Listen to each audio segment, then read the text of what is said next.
infekcija je već uzela svoj danak, a sanitetske potrebe rastu. Istovremeno neprijatelj koristi sva zabranjena sredstva u želji da pokori grad kojeg nema. Tako se već danima koriste zapaljive bombe i bojni otrovi, a zvjerstva prilikom zarobljavanja, posebice civila, traju već dugo. Zato je nužno da Hrvatska na svojoj...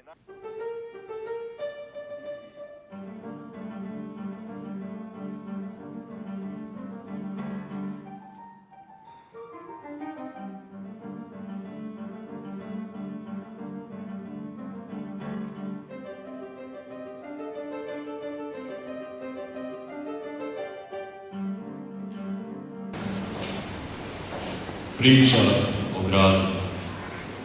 Odustajem od svih traženja pravde, istine. Odustajem od pokušaja da ideale podredim vlastitom životu. Odustajem od svega što sam još jučer smatrao nužnim za nekakav dobar početak ili dobar kraj. Vjerovatno bih odustao i od sebe sama, ali ne mogu. Jer tko će ostati ako se svi odreknemo sebe i pobjegnemo u svoj strah?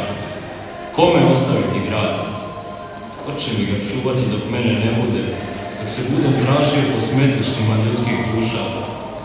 Dok budem onako bez sebe lavinjao, ranjav i umoran u ručici? Dok moje oči budu rasle pred osobnim porazom? Tko će čuvati moj grad, moje prijatelje?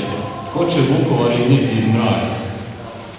Nema leđa jačih od mojih i vaših. I zato, ako vam nije teško, ako je u vama ostalo još mladenačko šaputanja, pridružite se. Netko je dirao moje parkove, klupe na kojima su još urezana vaša imena, sjenu koju ste istodobno i dali i primili broj voljevaca. Netko je jednostavno sve utro.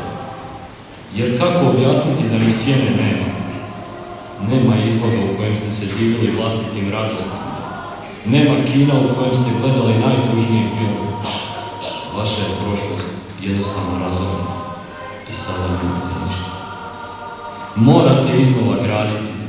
Prvo svoju prošlost, tražiti svoje korijene, zatim svoju sadašnjost, a onda, ako vam ostane snage, uložite je u budućnost i nemojte biti sami u budućnosti, a grad za ne brinite. On je sve vrijeme bio u vama, samo skrivan. Da ga krvnik ne nađe. Grad, to ste vi.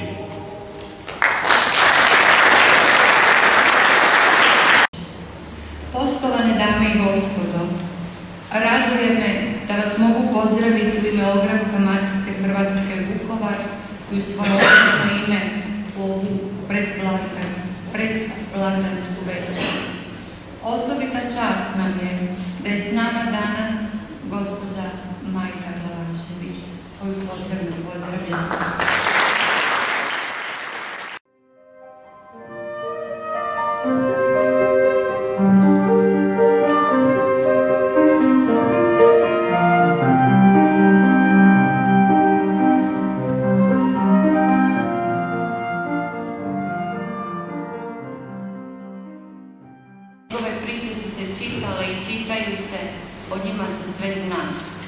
Pisalo se o njemu kao ratnom izvjestitelju i novinaru, piscu ratnog štiva, kompetentno i eseistički vrlo nadahnuto.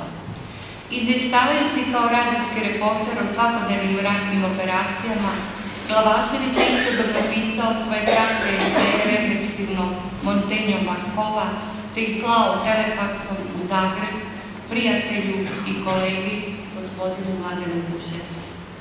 Svojim pričama je obilježio kraj 20. stoljeća i kao književnik pronio kulturu rodnoga Vukovara, a time i kulturu Hrvatske unatoč ratu kome se opirao. I na kraju želim se u ime Ogranka Matice Hrvatske Vukovar i u osobno ime zahvaliti svima koji su na bilo koji način doprinijeli izdanju ove knjige, a posebno vukovarskim Franjevcima i Frabatoslavu Frkinu, od koga sam dobila preslik pisma nepoznatog autora, koje je uvršteno u knjigu, te je tako i nastala ideja za ovo 4. izdanje. Priča o Mariji. A Marija je možda tek želja, nestvaran lik, mašta. Marija je skriveni put u san. Ona je pojam nadi da će sutra biti kao jučer. Premda smo svi svjesni da se to neće dogoditi, opet nam je Marija potrebna. Ako ne za ljepši život, onda za bolju i ljepšu i mirniju smrt. Marija je jedina koja će zaustaviti vrijeme kada se umorite. Ona će jedina smoći snage da shvati vašu grešku. Jedina će razumjeti ono što nitko ne razumije. Vratit će vašem dostojanstvu sigurnost. Marija je potrebna i ako još niste stigli, potražite. Lako ćete je prepoznati. Ona je najljepša i najbolja. Ona je sve što niste, a htjeli biste. I sve što jeste i drago vam izgled toga. Od svega što vam treba, Marija je svakako najvažnija. Priča o moru. Poznajem neke koji neprestano brode svoju maštaninu u moru. Razapnu jedra u svojim očima, poljube svoju nesreću, mahnu neshvaćenim ljubavima i pođu u iskršta.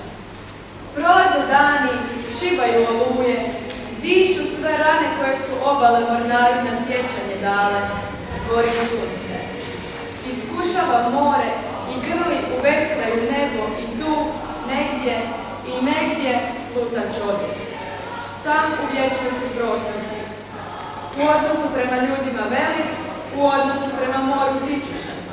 Poput kapi što ih more šalje da bi ga peckale i boli. I tu u plavednilu svijeta gdje nastaje riječ more i mornar, u ljubavi, zagrljaju, pronose život. Mnogi od mornara nikad se i ne vrate na obalu, nego se poklanjaju vječnosti i baju. Dok spavam, ponekad sanjam da i sam plovim more, usamljen i sretan. Priča o svemiru. Svemir udiše ženo sve avanturiste, vječite mladiće. One koji su spremni na sve, koji hoće gore da bi bolje vidjeli i da bi pomogli drugima, koji svojom vedrinom bude praskazorja i šapuću najdivnije riječi